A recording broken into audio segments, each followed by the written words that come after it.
Profit and loss के topic में आज कुछ दो तीन इंपॉर्टेंट क्वेश्चन टाइप देखने।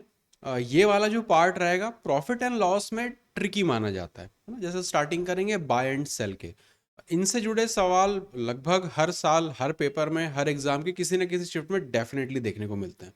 और ट्रिकी इसलिए हो जाते हैं क्योंकि इन्हें सॉल्व करने की कुछ पर्टिकुलर चीज़ें हैं जो अगर पता है तो ये बिल्कुल चुटकियों में सवाल सॉल्व होते हैं। अगर नहीं पता है तो फिर हमें उसे बेसिक से करना पड़ता है और बेसिक से करने में ये बहुत टाइम खा जाते हैं। तो कुछ कंसेप्ट है इनके पीछे के, वो अपने को समझना है। उसके बाद फिर इस तरह के क्वेश्चनों को हम लोग अच्छे से मेथड के साथ डील करेंगे। तो पहला कंसेप्ट होता है बाय एंड सेल का। बाय एंड सेल में जैसे कि बात हो रही है प्रॉफिट एंड लॉस की, है ना। तो जस्ट एग्जांपल के तौर पे अगर देखें कि कोई भी 10 आर्टिकल थे ना, दो चीज़ें उसमें होती है। एक तो है, पहले बात कर लेते हैं प्राइस की, और दूसरी बात करेंगे क्वांटिटी की।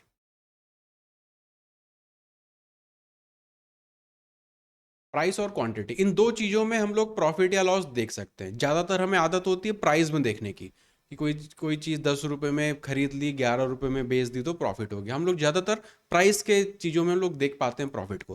लेकिन कई बार क्वांटिटी के टर्म्स में भी हमको देखना पड़ता है कि 100 रुपये में खरीदी मैंने 11 चीज़ें, लेकिन बेची केवल मैंने 10 चीज़ें, है ना, 100 ही रुपये में पूरी की पूरी। तो एक आर्टिकल का वहाँ पे मुझे फ़ायदा हो रहा होता है, तो वो हो जाता है उस तरह से प्रॉफिट। तो प्रॉफिट को दो नज़र से अपने को देखना है।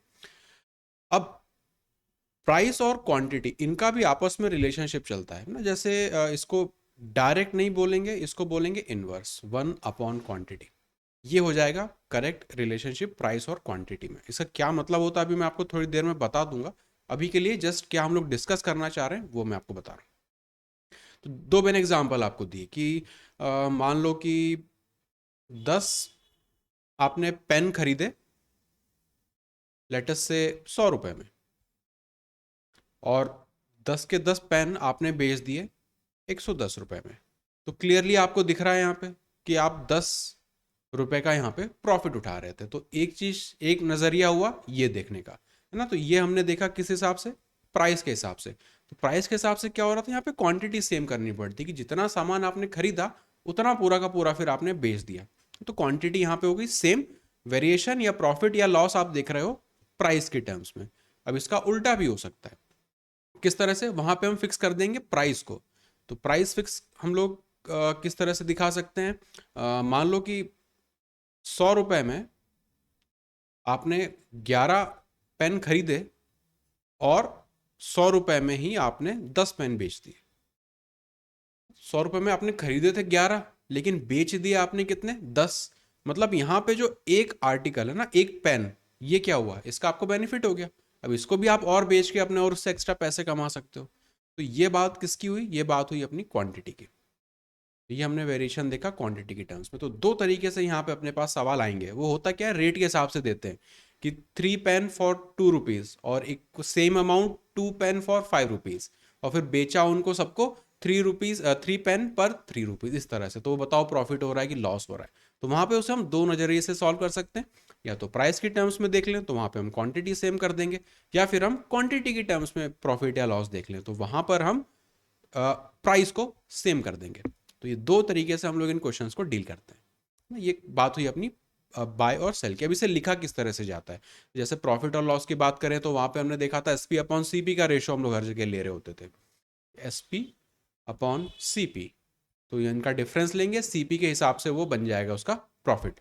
अब इसी को अगर मुझे क्वांटिटी के हिसाब से दिखना है, कि अगर रेशो मुझे है उसे क्वांटिटी के हिसाब से मुझे देखना है ना। प्राइस तो हम देख लेते हैं प्राइस के हिसाब से। तो इसे हम लिखेंगे, यहाँ पे हमने देखा था कि प्राइस और क्वांटिटी आपस में इनवर्स रिलेशनशिप फॉलो करते हैं। तो यहाँ पे सेलिंग क्वांटिटी ना, SQ, और ऊपर रख देंगे कॉस्ट क्वांटिटी। इनवर्स प्रोपोर्शन अपने को फॉलो करना है, तो ऊपर हो जाएगा कॉस्ट क्वांटिटी अपॉन नीचे हो जाएगा सेलिंग क्वांटिटी ना। 3 लाइन का मतलब होता है उसको करस्पॉन्ड करता है। अगर आप प्राइस की टर्म्स में देखोगे तो आप SP/CP स्टैंडर्ड हम लोग जो फर्स्ट क्लास से सीखते आ रहे हैं, अप्लाई करते आ रहे हैं, वही अप्लाई कर लोगे। अगर क्वांटिटी की टर्म्स में देखना चाहते हो, जैसे ऐसा कुछ केस बने कि 100 रुपये में कुछ चीज़ें खरीदी, 100 रुपये में पूरी की पूरी बेच दी, कुछ आर्टिकल का वहाँ पे फायदा या नुकसान हो गया, तब वहाँ पे हम इस कॉस्ट क्वांटिटी और सेलिंग क्वांटिटी का रेशो ले रहे होंगे। अब इसी में एक चीज़ और बन जाती है, यहाँ तो हमने एसपीसीपी का रेशो लिया, अगर कहीं पर हमें सेलिंग प्राइस का रेशो लेना पड़ेगी, कुछ क्वेश्चन टाइप होते हैं जहाँ पर हमें ये करना पड़ता है। तो यहाँ पर मैं को ड्रॉ कर देता हूँ। अगर मैं ये कह रहा हूँ कि selling price 1 upon selling price 2, किसी सवाल में अगर इस तरह का कुछ रेशो दिया है और मुझे इसे कन्वर्ट करना है क्वांटिटी के टर्म्स में, तो इनवर्स प्रोपोर्शन अपने को फॉलो करना पड़ता है प्राइस और क्वांटिटी में। तो यहाँ पे लिखेंगे सेलिंग क्वांटिटी, यहाँ पर भी सेलिंग क्वांटिटी, कहाँ पर 1 और कहाँ पर 2, ऊपर 2 नीचे 1, करेक्ट। क्योंकि प्राइस और क्वांटिटी इनवर्स प्रोपोर्शन फॉलो करती है। तो ये थोड़ा सा कंसेप्चुअल पार्ट था, हो सकता है एक बार में ना भी समझ में आया हो। तो क्वेश्चंस आप देखोगे तो क्वेश्चंस क्योंकि आपके देखे हुए रहेंगे, ऐसे सवाल आपको बार बार दिखते हैं। ज़्यादातर लोग इन सवालों को बहुत बेसिक तरीके से बनाते हैं, पर इन्हें सॉल्व करने का बेटर मेथड है जो इन कंसेप्ट के थ्रू हम लोग अप्लाई करते हैं। इसको सॉल्व करके देखो। 11 ऑब्जेक्ट 10 रुपए में खरीदे, सेल्स दैम एट इतने रेट पर, प्रॉफिट परसेंट बताना है। तो नॉर्मल तरीका ये होता है कि एक ऑब्जेक्ट की कॉस्ट प्राइस, एक ऑब्जेक्ट की सेलिंग प्राइस, और फिर उसको सॉल्व करें, वो एक तरीका हुआ। और उसमें अपने को परेशान होना पड़ेगा फ्रैक्शंस में, रेशियोज में। ऑप्शन सी 21%, ठीक है। चेक कर लेते हैं इसको। If a person boys eight the rate of 11 objects for 10, है ना, ये क्या है, बेसिकली रेट दिया हुआ है कि 10 रुपए के 4, 5 रुपए के 6, उस तरह का जो रेट होता है वही है कि 10 रुपए में 11 ऑब्जेक्ट वो आपको दे देगा। तो यहाँ पे मैं इसे लिख लेता हूँ। ऑब्जेक्ट हैं 11, खरीदे कितने में, 10 पे, और sells them at the rate of 10 object for 11। तो 10 ऑब्जेक्ट 11 के हिसाब से उसने बेच दिए। अब इस तरह के सवालों में हम दोनों तरीके लगा सकते हैं, या तो प्राइस के हिसाब से इसको डील कर लें, वो भी पॉसिबल है, या क्वांटिटी के हिसाब से डील कर लें, वो भी पॉसिबल है। अगर इसको प्राइस के हिसाब से अगर अपने को फॉर एग्जांपल बनाना है, तो उस केस में अपन क्या करेंगे, क्वांटिटी को सेम करेंगे कि जितने आर्टिकल खरीदे उतने पूरे के पूरे बेचे, प्राइस में जो डिफरेंस आया वही उसका प्रॉफिट या लॉस।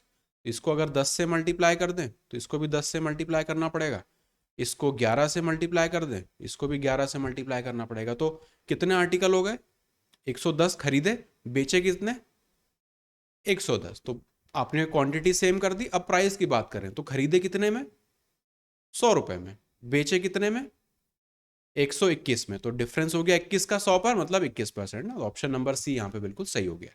ये देखा हमने प्राइस के हिसाब से। अब अगर इसी को मुझे क्वांटिटी के हिसाब से देखना है, तब मैं क्या करूंगा, क्वांटिटी के लिए क्या करूंगा, प्राइस को सेम करूंगा कि 100 रुपए में जितने खरीदे, 100 रुपए में कितने बेचे। ये अगर पता चल जाए तो जितने आर्टिकल का उसको फायदा हो रहा होगा वो उसका प्रॉफिट हो जाएगा। तो यहाँ पे मुझे प्राइस को सेम करना है, तो एक काम करते हैं, इन दोनों को सेम करना है। तो इसको 11 से मल्टीप्लाई कर दिया तो इसको भी 11 से मल्टीप्लाई करना पड़ेगा, इसको 10 से मल्टीप्लाई कर दें तो इसको भी 10 से मल्टीप्लाई करना पड़ेगा। तो यहाँ पे क्या हो गया, 110 रुपए में 121 आर्टिकल खरीदे और 110 रुपए में 100 आर्टिकल बेचे, तो उसको फायदा कितने का हुआ, 21 आर्टिकल्स का, है ना। तो इसी तरह से 21% वहां पे उसका फायदा हो गया। तो दोनों तरीके से इसको सॉल्व कर सकते थे, ये एक चीज हुई। और इसके सवाल देख लेते हैं। Question number 32।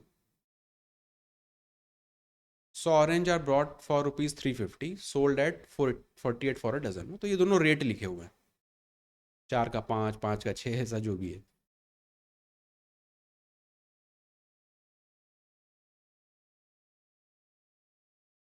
चाहे प्राइस के हिसाब से कर लो, चाहे क्वांटिटी के हिसाब से कर लो, जैसा बन सकता है वैसा कर लो इनको। तो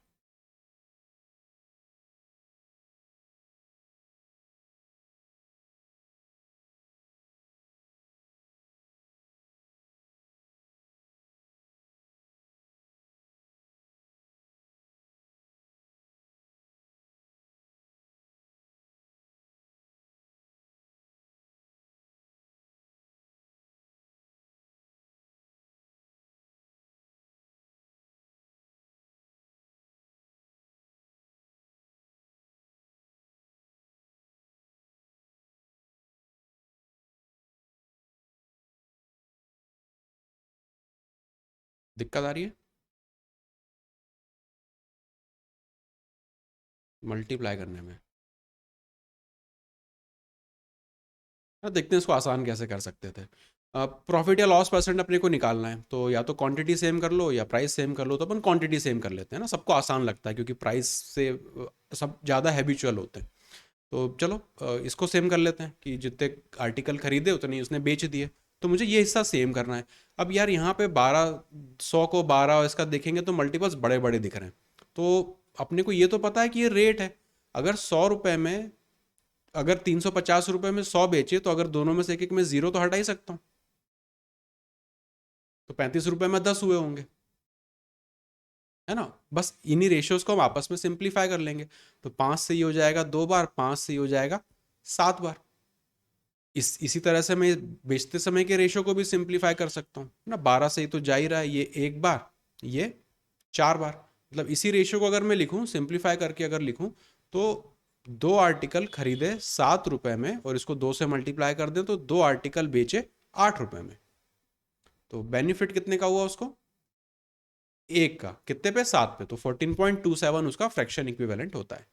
ऑप्शन नंबर ए। ये जो दिया रहता है, रेट दिया रहता है, ये तो आपस में यूनिटरी मेथड फॉलो करता है कि 350 में अगर 100 रुपये 100 आर्टिकल थे तो 35 रुपये में 10 हो जाएंगे, और उसको सिंप्लीफाई कर लिया तो 7 रुपये में बेसिकली 2 हो गए, है ना। तो ये हमने देखा था खरीदते समय की कहानी। फिर यहाँ पे हमने देखा था बेचते समय की कहानी। हमने यहाँ पे क्या कर दिया? क्वांटिटी को सेम कर दिया। तो प्राइस में जो वेरिएशन आया वही हमारा प्रॉफिट लॉस देगा। चाहते तो हम यहाँ पे प्राइस को सेम कर देते, क्वांटिटी में देख लेते तो वो भी उसी तरह से हमें आंसर देता। अब ये वाला सॉल्व करो। कुछ अंडे खरीदे, 3 अंडे 5 रुपए के हिसाब से, और बेचे 5 अंडे 12 रुपए के हिसाब से। ओवरऑल 143 इतने रुपीस का गेन हुआ। कितने अंडे खरीदे थे? ऐसे सवालों में जब भी गेन वगैरह बता रहा हूँ रुपीस की टर्म्स में, तो अपने को क्या करना है? क्वांटिटी सेम कर देनी। तो जो भी ये रहेगा इसमें प्राइस के हिसाब से वेरिएशन निकाल लेंगे।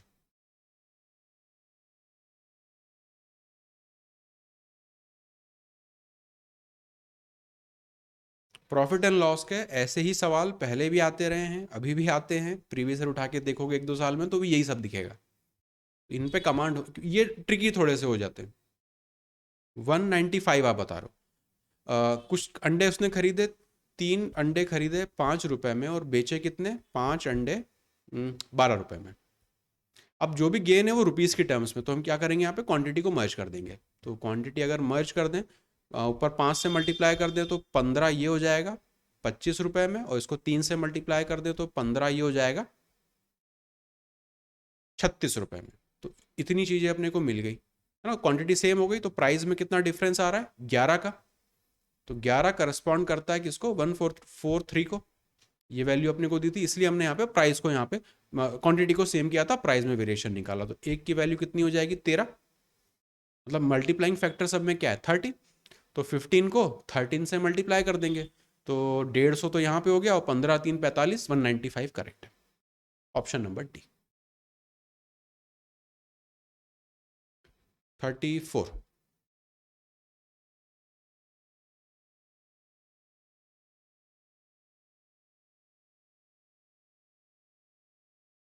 खरीदते समय का ये रेट है, बेचते समय का ये रेट है। कितने ऑरेंज बेचे गए होंगे कि प्रॉफिट इतना हुआ?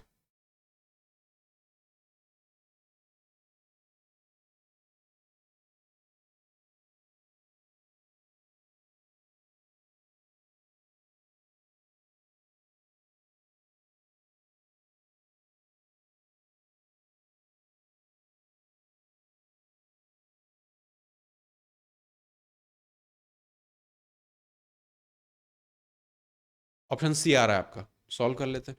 8, 34, 12 और 57, ये तो सिंप्लीफाई होगा नहीं। यहाँ पे इसको कर लेते हैं। 2 से ये 4 बार हो जाएगा, ये 17 बार हो जाएगा। अब 3 से मल्टीप्लाई कर दे तो क्वांटिटी यहाँ पे मर्ज हो जाएगी। क्वांटिटी इसलिए मर्ज कर रहे हैं क्योंकि यहाँ पे जो भी प्रॉफिट है वो 45 का दिया है, पहले वाली बात हो गई। क्वांटिटी मर्ज कर लो, प्राइस में गैप देख लो।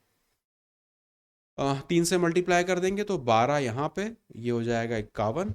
12 यहाँ पहले से था और ये हो जाएगा 57। मतलब 51 रुपीज़ में उसने 12 चीज़ें खरीदी और 57 रुपीज़ में उसने 12 चीज़ें बेच दी। तो प्रॉफिट उसको हो गया यहाँ पे 6 का। तो इस 6 की वैल्यू दी है आपको 45। और हमसे पूछा है how many oranges should be sold to earn a profit of इतना, तो 12 की वैल्यू बस हमको यहाँ पे निकाल लेनी है ना। 12 यहाँ से अपने को मल्टीप्लाइंग फैक्टर मिल जाएगा, 12 की वैल्यू यहाँ से निकाल लेंगे, दुगना कर देंगे 90। ऑप्शन नंबर सी बिल्कुल सही है। ठीक है, कुछ भी ये देखो इस तरह के सवाल में कोई वेरिएबल नहीं लेना पड़ता, कोई एक्स वाई जेड नहीं है, कहीं कोई फ्रैक्शन नहीं है, सारे के सारे अपने बढ़िया ब्यूटीफुल इंटीजर्स लिखे हुए हैं। तो प्लस करना हो, माइनस करना हो, मल्टीप्लाई करना हो, डिवाइड करना हो, सब हम आराम से इसमें कर सकते हैं। अगर ना दूसरा तरीका ये होता है कि एक एक की वैल्यू निकालो कि 8 की कीमत अगर 34 है तो एक की कितनी होती, तो वहां पर फ्रैक्शन में बहुत सरदर्द कर रहे होते, करना यही सब पड़ता, पर सब कुछ फ्रैक्शन में करना पड़ता और वहां गलतियां होने के बहुत चांस होते हैं। Type 8 same quantity. तो इस तरह के सवाल तो ऊपर हम लोग कर ही रहे थे, और देखते हैं कुछ क्वेश्चन टाइप इसी के। कुछ संतरे खरीदे 3 फॉर 1, एक रेट तो ये है, and same number for 2 for 1। इस तरह के सवालों में ये बड़ा इंपॉर्टेंट होता है, सेम नंबर, यही अपने को बता देता है कि बॉस क्वांटिटी सेम थी। मिक्स कर दिया और फिर 5 ऑरेंज बेचे 2 रुपए के हिसाब से, तो प्रॉफिट या लॉस परसेंट क्या होगा?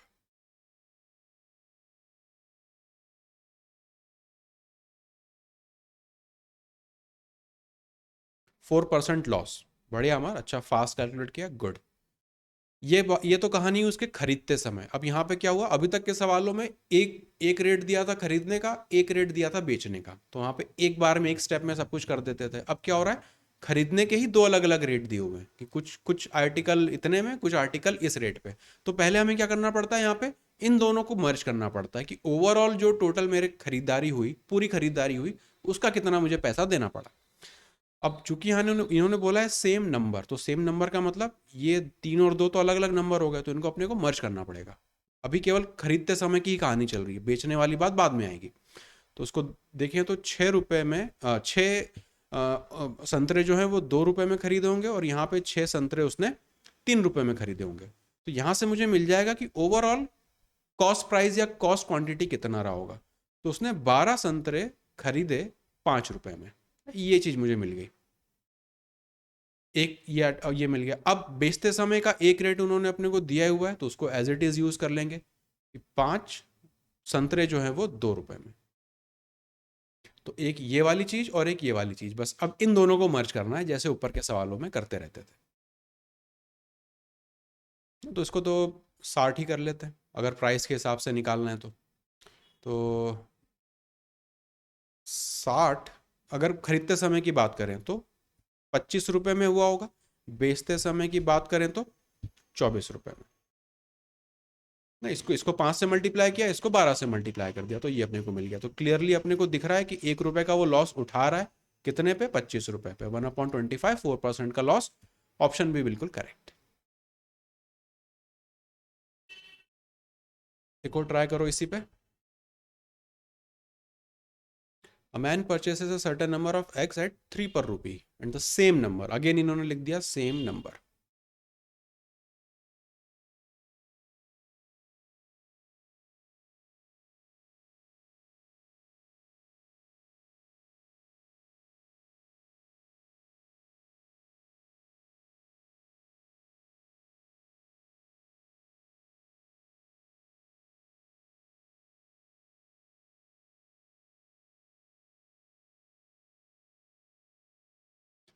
गेन या लॉस परसेंट, ऑप्शन बी 14.28%। ठीक। तो चूंकि सेम नंबर बोला था, तो यहाँ तो 3 संतरे, यहाँ 4 संतरे, ये तो अभी खरीदारी की ही बात हो रही है, तो इसको 4 से मल्टीप्लाई करो ऊपर, नीचे वाले को 3 से मल्टीप्लाई कर दो। ये हो जाएगा अपना 24, कितने पे, 7 रुपए में। तो बेसिकली अगर पूरी खरीदारी देखें तो 7 रुपए में उसको 24 अंडे मिल गए थे। अब बेचते समय क्या हुआ, बेचते समय तो एक ही सिंगल रेट है यहाँ पे, 3 अंडे उसने बेचे 1 रुपए में, तो यहाँ पे हम क्या करेंगे, क्वांटिटी सेम करना चाहेंगे, तो इसको 8 से मल्टीप्लाई कर दें। बेचते समय की कहानी अपनी हो जाएगी, 24 अंडे बेचे 8 रुपए में, तो क्लियरली 1 रुपए का तो उसको फायदा हो रहा है, 7 रुपए पे 1/7 होता है, 14.28%। ठीक है, सबसे शॉर्ट तरीका है ये इन सवालों को करने का, इससे शॉर्ट कुछ नहीं हो सकता। और बाकी फ्रैक्शन में तो कतई नहीं जाएंगे, और वेरिएबल डेफिनेटली लेने की जरूरत नहीं है। Question number 37।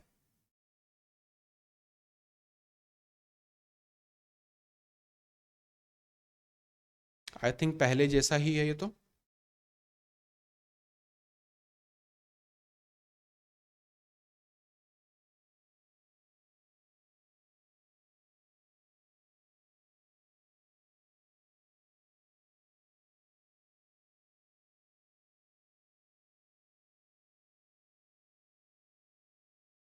रेशियो मर्ज करेंगे,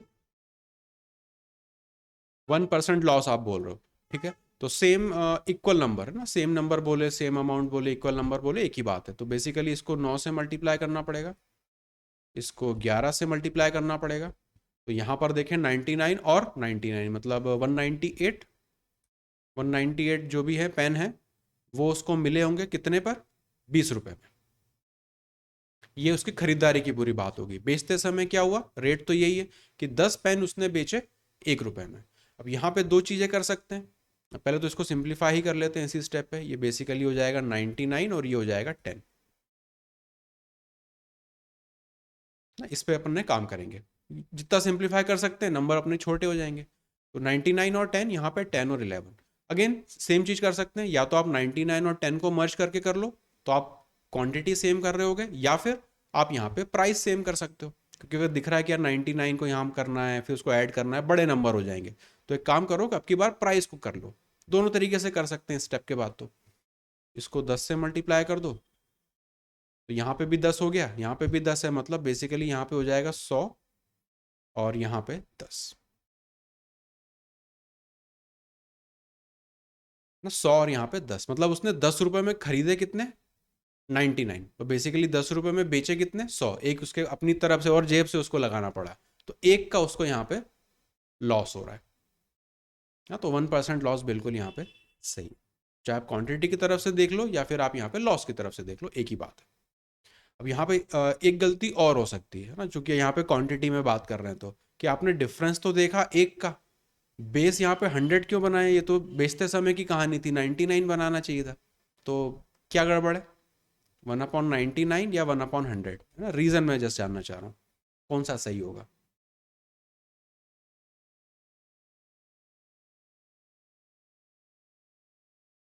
न- हाँ ना, क्योंकि हमने देखा था कि जो रेशो हम लोग लिख रहे होते हैं वो होता है कॉस्ट क्वांटिटी और सेलिंग क्वांटिटी का। प्राइस में होता है एसपी अपॉन सीपी, क्वांटिटी में होता है C Q upon S Q. तो अगर ये वाला रेशो लिखते तो यहाँ पे क्या होता है, 99/100 है ना। तो यहाँ पे बेस बन जाता है ये, इसलिए गैप लेते हैं 1 का और नीचे लेते हैं 100 एस क्यू। इसको कंपेयर कर सकते हो S P upon C P से, तो वहाँ से ही याद आ जाएगा। तो इसलिए ये वाला नहीं होगा, यही वाला होगा। तो रीज़न भी अपने को पता होना चाहिए कि क्यों 99 नहीं होगा, क्यों 100 होगा। प्राइस से करोगे तो आसान है क्योंकि हमेशा बचपन से करते आ रहे हो। गलती अगर होगी तो वो क्वांटिटी की तरफ से देखने में ही होगी। 38। A person bought some oranges at, ये दिया है सेम नंबर दिया है, ठीक है। अभी तक परसेंट पूछ रहे थे, अब परसेंट ना पूछ के एक्चुअल वैल्यू उन्होंने पूछी है। कोई बात नहीं, बिल्कुल सेम उसी तरह के स्टेप्स लगाएंगे।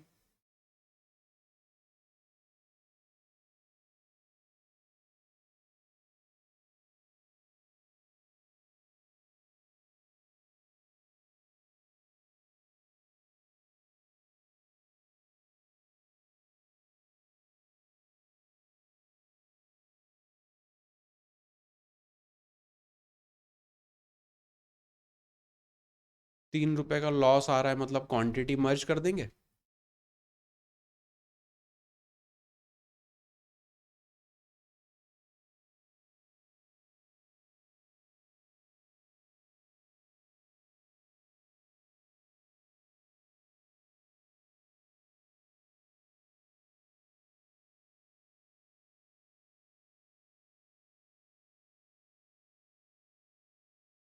पहले खरीदते समय की बात कर लें तो अपने कोई क्वांटिटी मर्ज करनी है, तो यहाँ 4, यहाँ 4 से मल्टीप्लाई कर लेंगे, यहाँ 5 और यहाँ 5 से कर लेंगे, है ना।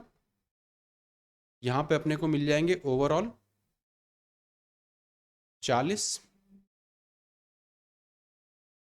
कितने पर? 9 पर। ये बात हुई खरीदते समय की, तो खरीदारी अपनी यहाँ पे कंप्लीट हो गई।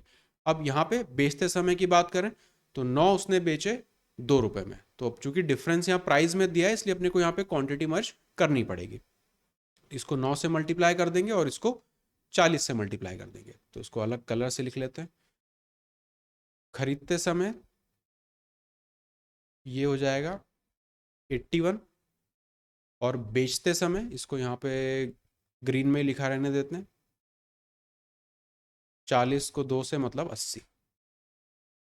तो 360 आर्टिकल उसने खरीदे 81 रुपए में, 360 आर्टिकल उसने बेचे 80 रुपए में। मतलब क्लियरली उसको यहाँ पे क्या हो रहा है, 1 रुपए का लॉस हो रहा है, जबकि एक्चुअली उसको होना कितना चाहिए, 3 रुपए का। मतलब 1 रुपए जो अपना यहाँ पे 1 यूनिट है वो करस्पॉन्ड करता है 3 रुपीज़ को। तो जो भी नंबर्स लिखे हुए हैं इनको अपने को 3 से मल्टीप्लाई कर देना है ना, यही अपना मल्टीप्लाइंग फैक्टर आ गया। उन्होंने बोला है कि कितने ऑरेंजेस उसने खरीदे होंगे, तो चूंकि यहाँ पे क्वांटिटी मर्ज कर चुके हैं तो खरीदारी ये होगी, 360 को 3 से मल्टीप्लाई कर देंगे। 36 × 3 होता है 108, एक आध जीरो चिपका देंगे तो ऑप्शन नंबर हो जाएगा डी। इस तरह से। तो अभी तक क्या हो रहा था, परसेंटेज की टर्म में अपने से पूछ रहा था, यहाँ पे एक्चुअल वैल्यू की टर्म में उसने पूछ लिए। तो इतना तो सेम है, इतना तो सेम प्रोसेस चल रहा है। उसके बाद यहाँ पे लगा देंगे यूनिटरी मेथड को। स्टेप्स क्लियर है? चलो 39। कुछ नींबू उसने बेचे, 5 नींबू बेचे 14 रुपए में, 40% का फायदा हुआ।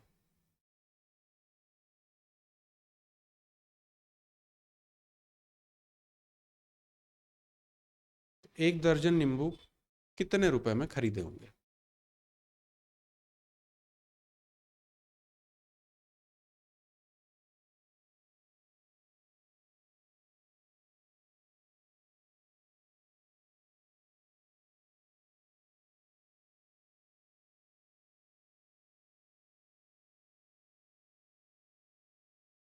अगेन, हाँ, ऑप्शन ए आ रहा है। वन के हिसाब से भी कर सकते हैं, या फिर जो ऊपर सीखा था उसके हिसाब से भी उसको भी यहाँ पे अप्लाई कर सकते हैं, तो वो मैं आपको करके दिखा देता हूँ।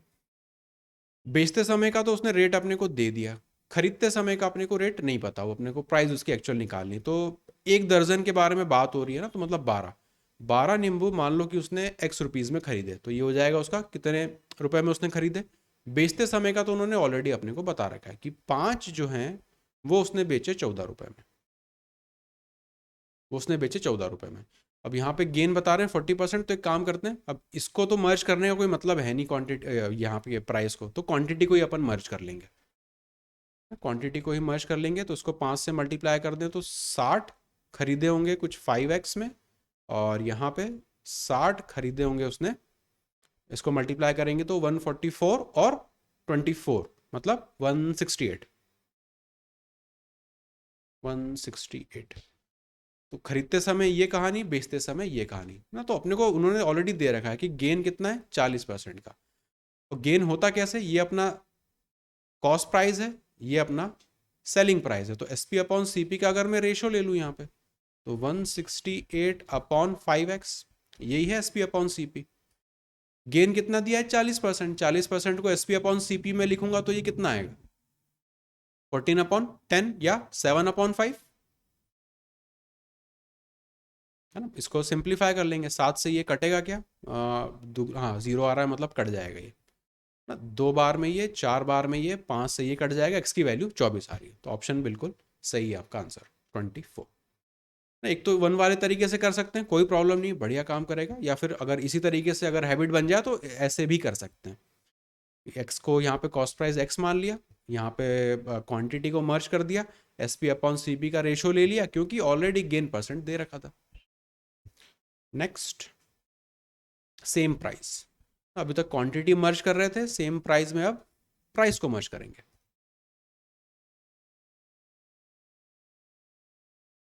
खरीदते समय का रेट दे दिया है, how many must be sold for a rupee. तो खरीदे भी 1 रुपए के कुछ, बेचे भी 1 रुपए के कुछ, प्राइस हो गया बॉस फिक्स, तो जो भी इसको फायदा नुकसान हो रहा है वो क्वांटिटी की वजह से हो रहा है।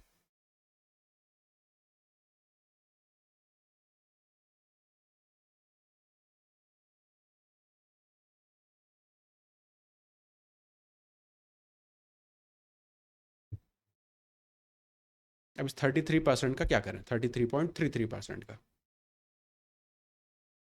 कुछ कुछ वैसा ही है जैसा ऊपर वाला सवाल था। वहां पे हमने वहां पे हमने प्राइस में लगाया था, हाँ यहाँ पे हम क्वांटिटी पे लगा देंगे। क्वांटिटी सेम नहीं करनी पड़ेगी, क्वांटिटी तो अलग अलग आएगी, प्राइस सेम है यहाँ पे। 1 रुपए में ही 4 खरीदे और 1 रुपए में वो कितने बेच दे कि उसको इतने का गेन हो जाए। जस्ट एक बार जस्ट कॉमन सेंस से मुझे बता दो कि x की वैल्यू 4 से ज्यादा होगी कि कम होगी। कम होगी, कम होगी, तभी तो उसके पास एक्स्ट्रा बचेगा। तो बाय ऑप्शन अगर देखें तो ये दोनों तो चले गए, तुक्का भी मारना होता तो 50% का चांस हो जाता। अब तुक्का क्या, इसमें तो ऑप्शन ही पुट करके देख लोगे तो हो जाएगा। अगर दो बेचता तो उसको 50% का प्रॉफिट हो जाता, तो एक ही ऑप्शन बचा, 3। है ना, ये तो एक तरीका हुआ देखने का, अगर ऑप्शंस यूज करते तो। मान लो नॉर्मल तरीके से सॉल्व करना है ना, मेथड अपने को देखनी, हो सकता है बाकी सवालों में ऑप्शंस ऐसे कन्वीनियंट ना हो। अब यहाँ पे चूंकि प्राइस सेम हो गई है तो हम क्वांटिटी के हिसाब से देखेंगे। तो क्वांटिटी के हिसाब से हम लोग क्या देखते हैं, जब भी हमें प्रॉफिट या लॉस देखना होता है तो cost quantity divided by selling quantity, यही अपना रेशो होता है ना। इसको अगर मैं प्रॉफिट के टर्म्स में देखता तो यहाँ पे कितना आ रहा है, कॉस्ट क्वांटिटी मेरी कितनी है 4, सेलिंग क्वांटिटी मेरी कितनी है x ना। अब इसका मुझे यूज करना है। 33.33% गेन का क्या मतलब होता है, ये होता है 1/3, गेन का मतलब 4/3, 4/3 ना। तो 4 4 को करस्पॉन्ड कर रहा है तो x 3 को करस्पॉन्ड करेगा, ऑप्शन नंबर 4। क्वेश्चन नंबर 40 और उसके ऊपर क्वेश्चन नंबर 39 जो था बिल्कुल एक जैसे हैं, बस इतना डिफरेंस है कि 39 वाले में हमने यही चीज प्राइस करके लगाई थी कि SP अपॉन CP करके फिर उसको लिखा था।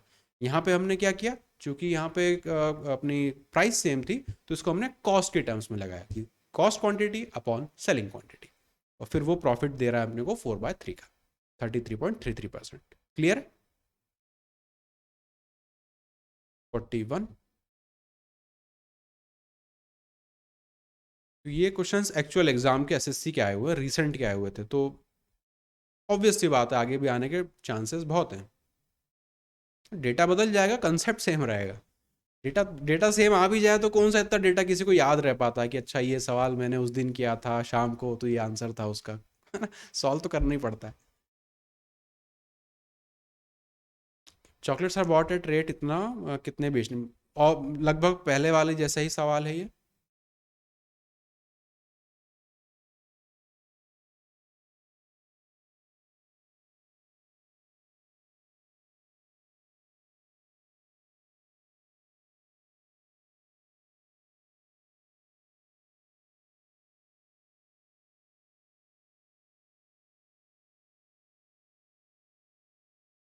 ऑप्शन ए आ रहा है आपका, ठीक है ना। तो यहाँ पे प्राइस सेम हो गई तो जो भी प्रॉफिट हो रहा है वो क्वांटिटी की टर्म्स में हो रहा है, तो लिखते हैं cost quantity upon selling quantity. तो कॉस्ट क्वांटिटी है 25, सेलिंग क्वांटिटी है x, और ये प्रॉफिट कितना, गेन कितना 25%, 25% मतलब 5/4, ये हो गया 5 बार, x की वैल्यू हो जाएगी 20, ऑप्शन नंबर ए। तो यहाँ पे किया क्या, एग्जैक्टली वही किया, cost quantity upon selling quantity. जब क्वांटिटी में हम लोग प्रॉफिट या लॉस निकाल रहे होते हैं तो ये लिखते हैं, जब हम प्राइस की टर्म्स में निकाल रहे होते हैं ना, जब क्वांटिटी सेम हो जाती है कि 100 खरीद के 100 बेच दिए, प्राइस में डिफरेंस आ रहा है तो वहां पे हम SP अपॉन CP का रेशो लेते हैं। बस यही बेसिक सा डिफरेंस है इस तरह के सवालों में। कब इसको यूज करेंगे, कब इसको यूज करेंगे। तो अगर क्वांटिटी सेम है वो बता दिया है तो फिर इसको यूज करेंगे क्योंकि प्राइस में डिफरेंस आ रहा होगा। अगर प्राइस सेम है, 100 रुपए में ही कुछ आइटम खरीदे, 100 रुपए के ही कुछ बेच दिए, तो वहां पे डिफरेंस किसकी वजह से आ रहा होगा, प्राइस तो सेम हो गया, क्वांटिटी की वजह से। तो फिर हम ये वाला यूज करेंगे क्वांटिटी को। 42। A man sold 20 apples for 100 और इतने का गेन हुआ, 100 रुपए में कितने बेचते।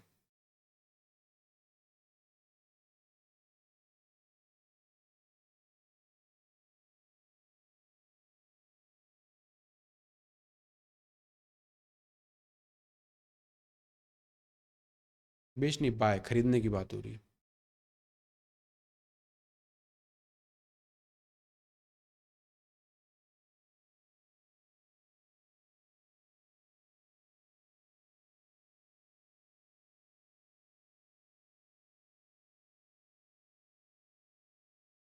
ऑप्शन डी है ना। एक चीज़ तो क्लियर होगी कि जो भी यहाँ पे होगा, अगर उसको गेन हो रहा है तो एक्स की वैल्यू 20 से तो ज़्यादा ही होनी चाहिए, तभी उसको गेन हो ना, तभी उसके पास एक्स्ट्रा कुछ बच पाएगा। तो दो ऑप्शन तो ये एलिमिनेट हो गए। खैर, सॉल्व भी करें तो अपने को पता है प्राइस सेम हो गई। क्वांटिटी देखेंगे तो कॉस्ट क्वांटिटी है एक्स, सेलिंग क्वांटिटी है 20। अब ये किसके बराबर करस्पॉन्ड करेगी, जो भी गेन या लॉस होगा। तो गेन यहाँ पे हो रहा है 20%, 20% मतलब 6/5, 5 से ये चला जाएगा 4 बार, एक्स की वैल्यू आ जाएगी 24। ऑप्शन नंबर डी यहाँ पे सही है। क्लियर है। टाइप नंबर 10, ये वाला है जरा तगड़ा, एक बार सॉल्व करके देखो। ऐसे सवाल नॉर्मल तरीके से करें तो गया एग्जाम। तो यहाँ पे थोड़ा सा आपने को क्वेश्चन टाइप पता होना चाहिए, सॉल्व करने का मेथड पता होना चाहिए।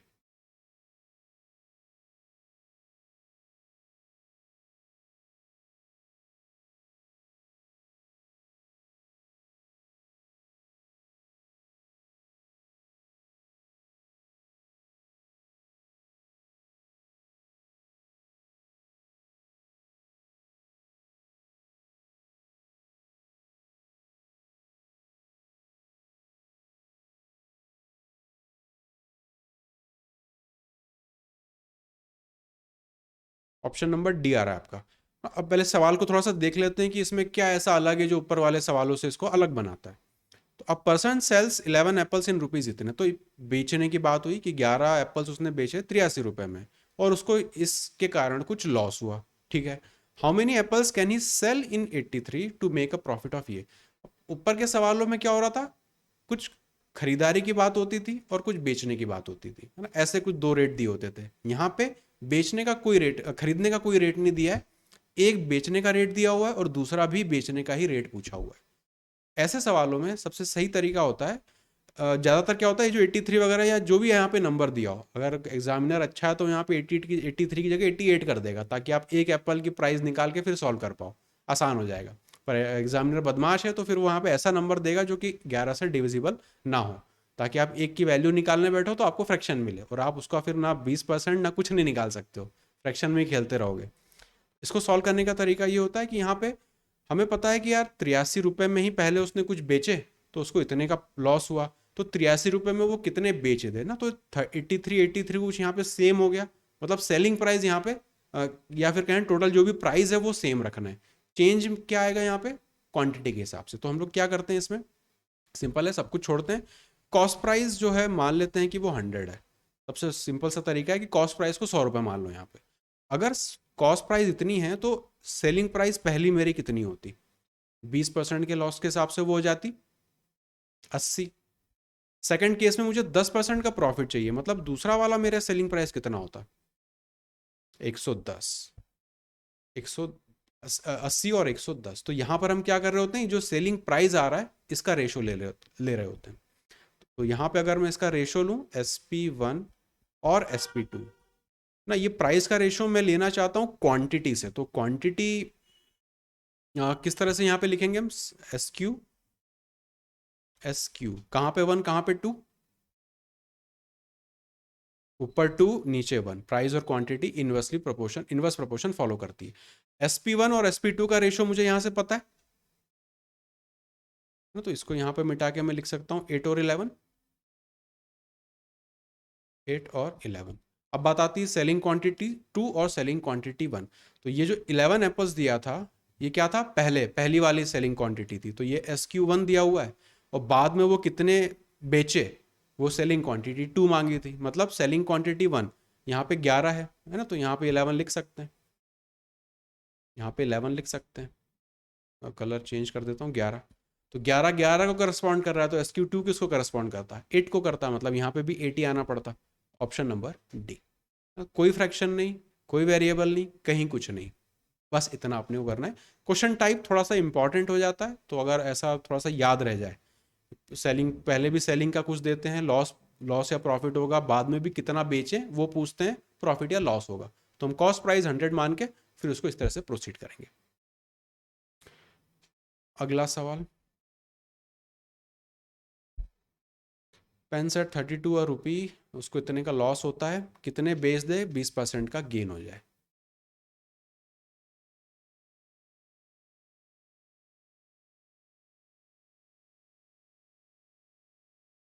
यहाँ पे भी बेचने की बात हुई, यहाँ पे भी बेचने की बात हुई, खरीदारी की बात ही नहीं हुई, मतलब ये बन गया वही वाला क्वेश्चन टाइप।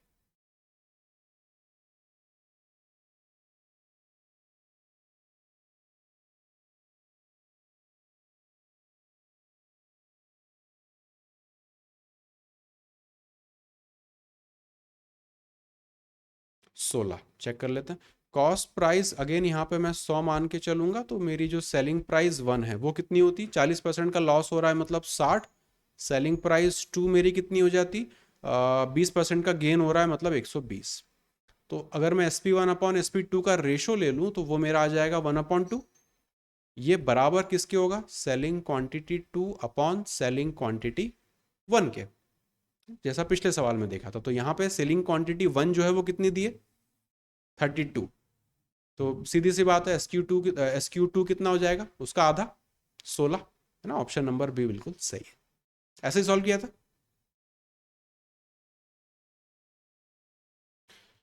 45।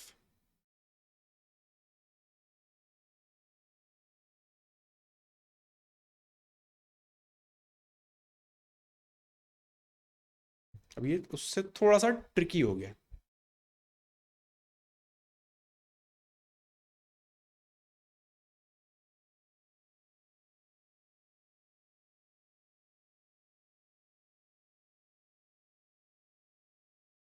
वहां पे क्या हो रहा था कि सेलिंग क्वांटिटी सेम हो जा रही थी, यहाँ तो सेलिंग क्वांटिटी भी, सॉरी, सेलिंग प्राइस सेम हो जा रहा था, यहाँ तो सेलिंग प्राइस ही चेंज हो गया। 12 आ रहा है, कैसे स्टार्ट करेंगे, स्टार्टिंग पॉइंट क्या रहेगा।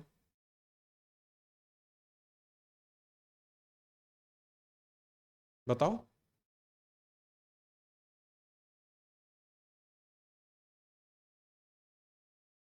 2 बार अप्लाई करने बोलो। इसको जैसे अगर by selling 12 oranges at 4 rupees 60, अब मैन लूजेज इतना नंबर ऑफ, कितने वो बेचे 100 रुपए में कि उसको इतना गेन हो जाए। ये तो मुझे पता चल गया यार कि 2 बार सेलिंग हो रही है ना, कि एक बार सेल करने पे इतना प्रॉफिट लॉस हो रहा है, दूसरी बार सेल करने पे इतना प्रॉफिट लॉस हो रहा है। तो मैं लगाना वही चाहता हूँ कि कॉस्ट प्राइस 100 लेके मैं इसको सॉल्व करूँ। पर प्रॉब्लम बस मुझे ये वाला हिस्सा दे रहा है, ये वाला हिस्सा। तो इसको मैं सिंप्लीफाई कर लेता हूँ। जैसे हम लोग ऊपर मर्ज कर रहे थे, है ना, कि 100 था 350 था, तो उसको हम रेशो सिंप्लीफाई कर देते थे। अगर मैं 60 को 100 बना दूं तो मेरा काम हो जाएगा, सेलिंग प्राइस उसमें दोनों में सेम हो जाएगा। तो मैं क्वांटिटी के टर्म्स में चेंजेस कर दूंगा। तो 12, 16, 60, है ना। तो इसको मैं सिंप्लीफाई कर लूँ तो एक ऑरेंज 5 के हिसाब से, अब इसको अगर 100 बनाना है तो इसको 20 से मल्टीप्लाई कर दो, इसको 20 से मल्टीप्लाई कर दो। तो बेसिकली यहाँ पे क्या हो जाता, 20 ऑरेंज 100 रुपए में उसने बेचे और उसको 25% का लॉस हो गया। अब ये बन गया बिल्कुल पहले जैसा सवाल। तो अब यहाँ पे सेम चीज कर दूंगा, कॉस्ट प्राइस 100, सेलिंग प्राइस 1 जो है वो हो जाएगा 25% लॉस मतलब 75, सेलिंग प्राइस 2 मेरा हो जाएगा 25% गेन के साथ मतलब 125। दोनों का मैं रेशो ले लूंगा SP1 और SP2 का। तो ये हो जाएगा 3 से, ये जाएगा 25 से जाएगा 3 बार, और ये चला जाएगा 5 बार। अब यहाँ पे सेलिंग क्वांटिटी 2 तो मुझे निकालनी है, उसको x लिख लेता हूँ। नीचे सेलिंग क्वांटिटी 1, तो वो मेरी होती 20। ये हो जाता 4 बार, x की वैल्यू यहाँ पे आती 12। Option number A. जस्ट उसी सवाल में छोटा सा एक वेरिएशन। नॉर्मल तरीके से 100% सॉल्व कर सकते हो, क्योंकि आराम से यहाँ पे डिवाइड हो ही रहा था, है ना। तो ये फिगर्स यहाँ पे बड़े अच्छे अच्छे थे, तो नॉर्मल तरीके से भी कर सकते थे, कोई दिक्कत नहीं। पर ये एक मेथड है जो कि इस तरह के सारे सवालों में इजीली लग जाता है, बहुत ज़्यादा लिखा पढ़ी नहीं करनी पड़ती। Question number 46।